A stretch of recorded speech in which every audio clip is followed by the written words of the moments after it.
Kendall, when we were on the island, Fusion Farms was one of the places that we toured, and it's incredible. I just want to say that up front.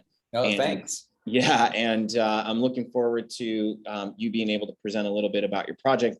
And also, when you and I discussed before, on the sort of preliminary calls, we talked about doing a more interactive sort of conversation. And so, introducing your concept is also, I'd love you to tell a little bit about your story and why you are investing in Puerto Rico, like a little bit of background on how you got there. Because I think a lot of people listening here are sort of going, hey, how do I start? Where do I start? Why do I start? So we can certainly have a more moderated conversation, but wanted to tee that up and let everybody know that, Kendall's got some cool things he's going to be talking about. So take it away, man. Awesome. Thanks, Chris. Well, and thanks to all the other presenters as well. This has been great information, and I've been learning a lot along the way too. And so I hope that the information that I'm going to be able to share today will give some additional information about an actual operation and what it's like to build a business in Puerto Rico. Because as Chris said, we have a bit of a story, and I do want to share that. My name is Kendall Lang, and I'm the CEO of Fusion Farms. We are located in Mayagüez, Puerto Rico. And how we got here is that my wife and I 10 years ago made a commitment that in our next stage of life, we were going to be doing a sustainable farm somewhere in the world, and we wanted to be able to make an impact. And that's primarily because our kids and grandkids are completely disconnected from their food sources. So our primary objective has been to reconnect not only our kids and grandkids, but our community, our friends, our family, and those that are interested in sustainable farming to learn how to be reconnected with really healthy leafy greens and really high quality produce. And so Fusion Farms, we traveled for a month out of each year to different places around the world, looking for the best location where we could have the highest impact. And as an example, New Zealand, another island nation, a little bit larger in population than Puerto Rico, 5.5 million total population. But if they were cut off from the rest of the world, they are able to feed their population 100% without outside resources. So they are completely food secure and food sovereign. And when you compare that to Puerto Rico, that's just not the case in PR. And that's what we're trying to do, is address the problem of food security and food sovereignty. So we have put together a hurricane protected, controlled environment aquaponics vertical farm in order to address the issues in Puerto Rico, which are similar to many other Caribbean islands. This entire Caribbean corridor, of course, is, as we're currently experiencing, in Hurricane Alley, Hurricane Corridor, and every year you have to address those issues. So when you look at catastrophic events like Hurricane Maria that wiped out 80% of the farms in Puerto Rico, and only 34% have been restored since then, you have to address the environment issues. And that's part of what we're doing, is removing as much of the risks of agriculture as possible and creating an environment that mimics Mother Nature as much as possible. So as we, let me go to the next slide here. So the problem here is, if you think about the world's population, there's going to be about 10 billion people on Earth by 2050. That means we've got about 3 billion more mouths to feed than we had just 11 years ago. So that means we need 70%, 70% of the available land is already being farmed. So if we only have 30% more land and you have 50% more people, how are you going to feed that population? Well, our belief is that you have to go vertical. You have to go up in terms of efficiency of the use of square footage, and you have to apply new technologies that allow you to be much more efficient and much more effective in the use of ag tech when it comes to producing high quality, what we call hyperlocal food. So that's the problem that we're addressing, is food security and food sovereignty. Now, I will state right up front, we are a qualified opportunity zone business. So as the other presenters have talked about, there's a lot of advantages for investors coming into Fusion Farms. And I'll talk about some of those parameters because we are actively seeking capital. The thing about ag tech and controlled environment agriculture, every facility is fairly expensive in terms of building out new facilities. So as we expand, we have an entire capital division that focuses on funding new farms because they are capital intensive upfront. And we have shown the economics, and we'll talk about this a little bit more, which is there is a tremendous return on investment opportunity and return of capital in a very short time frame. And that's without all of the opportunity zone and other tax incentives. So one of the things that, what is Fusion Farms, right? So we grow food, we sell food, and we build farms. So we're expanding the model for sustainable agriculture because we're focusing here in Puerto Rico and in the Caribbean on hurricane protected, high-tech CEA, which is controlled environment aquaponics, to grow produce that is healthier, safer, higher quality, hyper locally grown, pesticide free. We use no pesticides, no herbicides, and it's 100% natural. So we do this in an environment where we're focused on zero waste. I do want to extend an invitation for you to come visit our farm, as Chris and others. Kimberly has been to the facility. Jason has been to the facility. So they've had the opportunity to kick the tires. And even though I can show you pictures and show you video, there is just no substitute for actually coming to the farm, taking a tour and seeing what we're doing, because it is first of a kind. So we are designing a facility and have a facility in the Guanajibo Industrial Park in Mayaguez.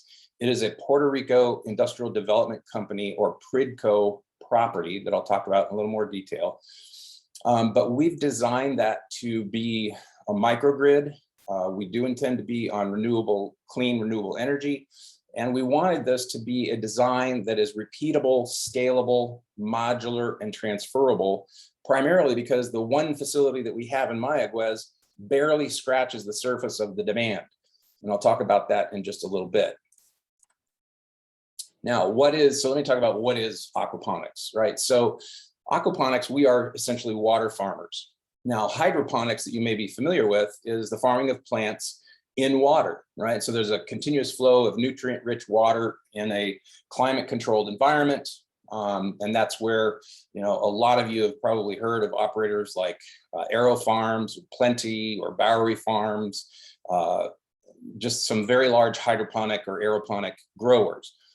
Now, there's also this separate industry of aquaculture, which is the farming of fish, which happens in controlled environments. And there are a lot of, good aquaculture operators, and there are some not so good aquaculture operators. I don't want to diverge into the benefits and the negatives of aquaculture, but there are ways that we are demonstrating where you can have clean, healthy, non-GMO, no antibiotics, no hormones in an aquaculture environment. So aquaponics is the combination of hydroponics, of growing in water, and the use of fish, the aquaculture component, to add the nutrients into the system. So it is a closed loop, virtuous cycle that basically mirrors what you would find adjacent to any river, lake, or pond. The difference is that we're removing the catastrophic impact of weather or negative environmental impacts, reducing pest mitigation, things of that nature. So that is what aquaponics is, and we have a fully functioning facility in Mayaguez. This is a picture of our 5-level rack system. You can see our microgreens racks on the left. You can see the fully growing deep water culture system. So the style of growing here is in deep water culture. Each one of these has 12 inches of water. And if you think about this, you notice that there's no corner posts and no mid posts. So the engineering is customized. We've developed innovative engineered technology to create maximum access to these vertical tiers of growing troughs. And then the aquaponics, of course, you can see the fish swimming nicely around. The fish that we're using is tilapia. It is a white fish. It's very buttery. We do sell whole live tilapia as part of our revenue model. So that's an excellent source of protein, which is one of the reasons that we focused on aquaponics and not just hydroponics, because we do both leafy greens and the protein source in the fish as well. So one of the things that we're addressing is, what are consumers looking for? For those of you already in Puerto Rico, we started coming to Puerto Rico in 2016. We moved permanently and became residents of Puerto Rico in 2018. And one of the things as a consumer ourselves, my wife and I are foodies and we love great food. And so some of the things that we're trying to grow ourselves is the things that we look for as consumers. And that's, super hyper fresh, local grown food, non-GMO, super good tasting, farm to table fresh, which has some nutrient impacts, which are not just fresh, but also having available nutrients immediately eaten as opposed to 2 weeks where, 50% or more of the nutrients are gone. Dealing with consistent quality. I'll talk about briefly our carousel schedule, which is one of the reasons that we've won some of the major accounts that we have. We just signed 2 months ago a letter of intent with Supermercados Econo, which is the largest grocery store chain in Puerto Rico, has 74 grocery stores.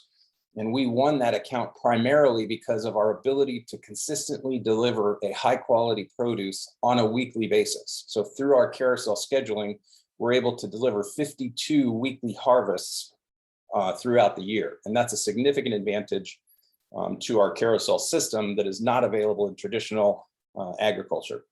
So we have, great nutritional value.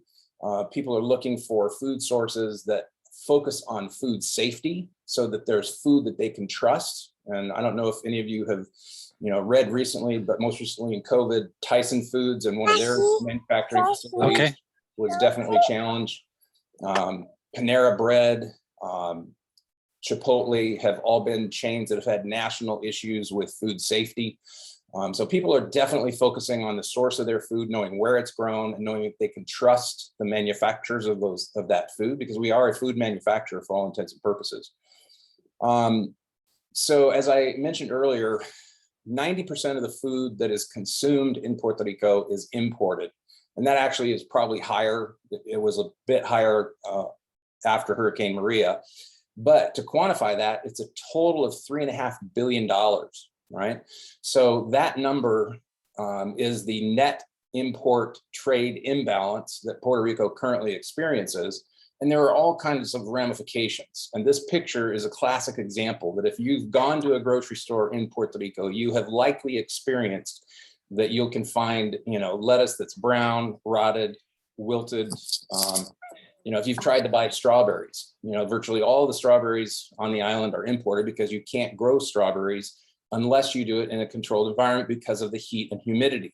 So the majority of strawberries come from California. So they spend, a week on a truck getting across to Florida, and then they get on a ship because of the Jones Act, and they spend another week getting to San Juan. And so by the time it gets to, Costco or Sam's Club, it's basically has 1 day of shelf life. And there are a lot of times where I've gone into Sam's Club and have seen strawberries that already have mold on them and they're still selling them, right? So a lot of you probably are familiar with this issue, but this is what we're trying to solve. We're trying to turn Puerto Rico into a net export island as opposed to a net import island. And we believe it has all the ingredients to be able to do that. Now, I mentioned Puerto Rico Industrial Development Company, so PRIDCO, and the before picture is a PRIDCO building that was, for all intents and purposes, vacant, abandoned. You could go around the island and virtually every municipality on the island has these kinds of buildings that are owned by PRIDCO and others that are owned by municipalities and private parties. But it's an unfortunate byproduct of the exit of a lot of manufacturing that left when the tax incentives expired. So there is a plethora of inventory of these types of buildings, and you can see the after picture now of what we've done with this facility. It is completely renovated. It is the curbside example of what we want to demonstrate as the real estate quality for renovating buildings. Now, we currently lease this property. We actually entered into an administrative ordinance with the government of Puerto Rico where we created a special lease rate for any hydroponic, aeroponic, or aquaponic operator to get a special lease rate to run a business like ours in facilities that PRIDCO has all around the island. So this slide shows just a sampling of the locations across the island where there are empty, vacant, vandalized buildings that are ready and waiting for investment. And we believe that if we did just these 10 buildings in this slide, we become $100 million a year revenue company with just these 10 facilities. And that isn't even 10% of the market demand to turn around this net trade imbalance that we have. So there's tremendous amount of real estate. There are significant opportunities, and we are focusing, because of the criteria associated with opportunity zones, we are looking more now for real estate that we can actually acquire as opposed to lease, because it's just a lot easier from a capital stack standpoint to generate traditional lenders and to meet the qualification criteria for the opportunity zone funds. So we do have multiple opportunity zone funds that have invested in our company. And I'll talk about that a little bit later. So we are currently cultivating, we've got 99 different crops that we could develop, but we do a very specific market feasibility study in the local market where we're going to place farms. And in this case, we focused on basil and mint as the two high priority crops. And those are two crops that we signed with Supermercado Econo. We have a 15,000 pounds per month of basil and 15,000 pounds a month of mint on those contracts. And so we're super excited because those are, high value crops that create high margin. They're in high demand. There's virtually no competition for that, because both on a greenhouse environment or in a traditional farm environment, these are what we call easily bruised leafy greens. And so they require protection in a controlled environment in order to reach optimal quality and nutrition level. So we focused on those, although there's a wide variety of products that can be grown in an indoor environment. And the biggest question we get is, are you doing cannabis and hemp? And the answer is no, we're not, but we do have an R&D license to do hemp research. And we do have strategic partnerships with the University of Puerto Rico that we're looking at that, as well as University of Arizona and Kentucky State University, and coming online shortly with Chapel Hill, North Carolina. So we are focusing on looking at those as other types of food as medicine, because we are very much committed to food as medicine. And there's a whole variety of things that you could learn about that. So aquaponics is basically talking about the nitrification process. In 6th or 8th grade, you probably had a science class that talked about nitrification. This is a very simple graphic that basically says we're collecting rainwater and we feed the fish, or not only organic, but locally grown fish food that we actually manufactured. That wasn't the case when we first came here, but we've actually created the first food pelletizing operator on the island that is actually using ingredients that we grow on the farm, which include moringa and beans and sunflower seeds and a variety of other locally grown ingredients. So one of the objectives that we've had is creating jobs, which we're doing. We've had 18 students through the UPR internship program, and the organic fish food development was a spin-off business that we generated based on our demand. Now that food goes into the tilapia, which becomes essentially the nutrient engine for the system. That waste that comes through their gills or through the other systems creates ammonia. And that ammonia is through beneficial bacteria first converted from ammonia to nitrites, and then a second bacteria converts it to nitrates.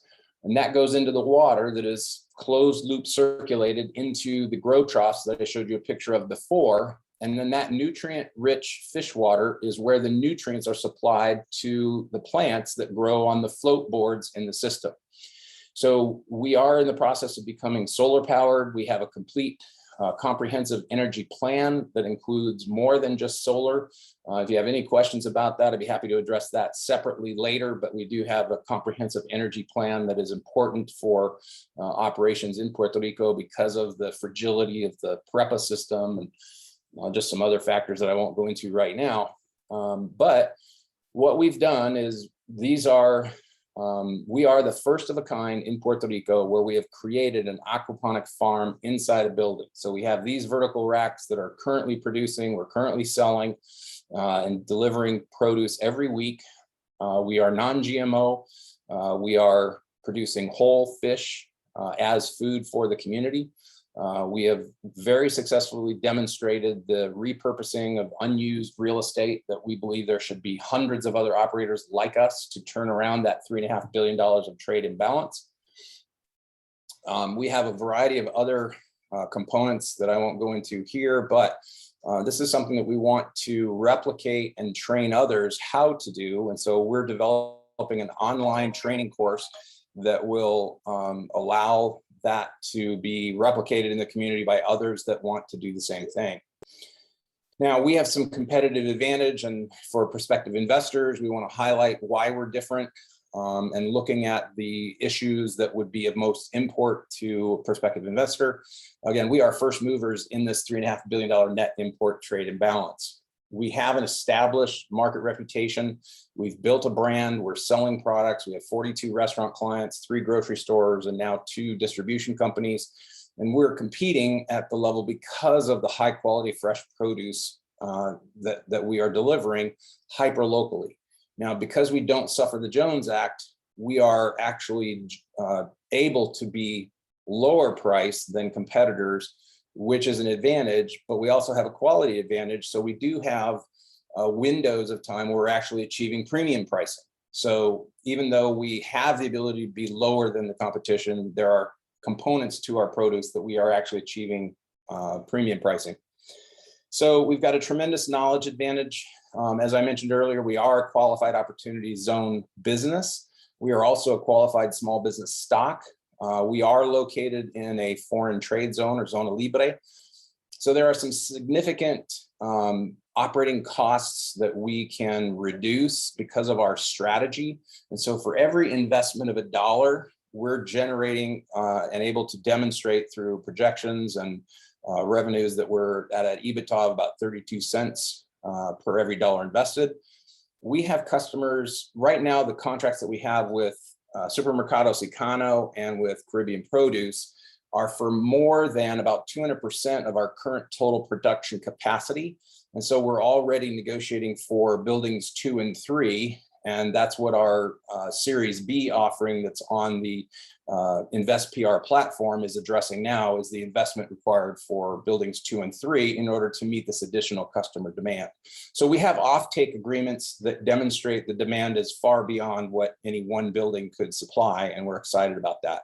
So we could put 5 million to work, we could put 50 million to work. We intend to have a portfolio of over 1 million square feet in our Fusion Farms inventory. And that means that we're also going to expand beyond Puerto Rico. So we will be in other Caribbean islands. We're already in discussions with Bermuda and Bahamas. We will be in the continental US. We're already in discussions for a joint venture that we are excited to be announcing in the next couple of weeks.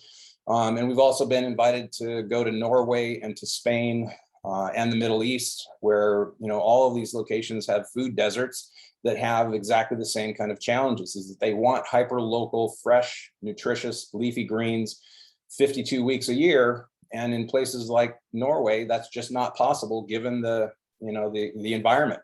So we're excited about those opportunities. We've demonstrated a good customer base, major retailers. We are shifting to a wholesale to distributors only model because we don't want to be in the transportation business. I don't want to own a fleet of trucks, and I don't want to deal with drivers and schedules and routes and all that kind of stuff. So we are moving to a wholesale to distributors only model. If you want to connect with us, there's a variety of ways to do that. I will post, this obviously is being recorded and you'll have this information available, but you can go to our website, you can go to our Facebook page. We are across the social media spectrum. This is the link to the InvestPR portal that Michael talked about earlier. We're excited to have our Series B on there. We're also going to be closing that out in the next month or so. And then we'll be offering our Series C, which we're going to be raising 20 million as a follow-on for that. So I'll be posting those links in the chat session, and ready to answer questions, talk about, you can schedule a meeting with me. You've got my email, our phone number is down here. And again, I'll just reiterate the invitation that we do provide tours on Saturdays. They are offline right now for September, but we'll be coming back online with tours in October. So Chris, I appreciate the opportunity and happy to take questions, and thank you for the opportunity of sharing our story. Kendall, thank you so much. I love this, and just having visited and being a part of it. One, I appreciate the invitation to all these people here. That you know, I would highly recommend going and taking Kendall up on this. We're also talking about doing another on-site Osworks group session in January, and so we'll certainly get you on that on that tour bus list again. Kendall, there's a question that came in, and I think that this is really valid, and you mentioned this in the beginning, so I just want to take a couple minutes here, a minute or two. The hurricane risk.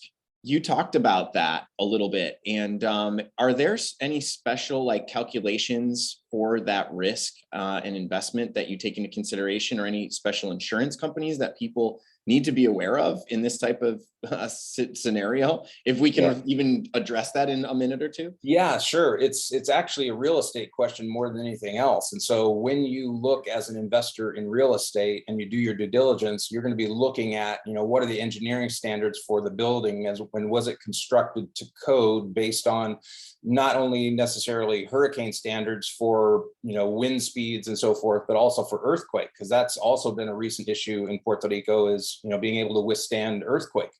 And so if you look at the Pridco buildings, that the majority of them were constructed, our building was specifically constructed in 1961. And so it has withstood all of the hurricanes, all of the tropical storms from 61 until today. So that's why, you know, we're focusing on existing buildings that have withstood all of that, because they've proven out that they can withstand the environmental challenges of Hurricane Maria. And, you know, God forbid there's something worse than Hurricane Maria, but these buildings have demonstrated that they can withstand both the tropical storms and the earthquakes. And so we look at that just like you would look at, you know, a flood zone. So any building that you're going to be investing in, you're going to be looking at, is it in a, you know, flood mapped zone? Are you going to be able to get insurance for traditional real estate? And the beauty about our ag tech solution is that we're actually safer inside a building than a traditional farm is. So we could get ag insurance, crop insurance, easier and less expensively than a traditional farm, but we're not even doing that because the risks. I mean, we most recently back in August was Tropical Storm Laura, which came through, and in Mayaguez specifically, it did $3 million worth of agricultural damage, and we were operating the day of and the day after without interruption, and no crop damage. So we have demonstrated the viability of our business plan in reality, and that's why, you know, we invite people to come take a look, kick the tires. And so as we focus going forward, we're focusing on buildings that have survived and that need to be retrofitted, right? There's not a municipality that we've driven through that doesn't have an empty building that could be converted into a vertical farm. Super, appreciate that. And there are a couple questions coming up. Kendall, if you can hang out, maybe even scroll back through the chat in the coming minutes here and answer a few of those that have come up specifically around your product. And yeah, really appreciate you being here.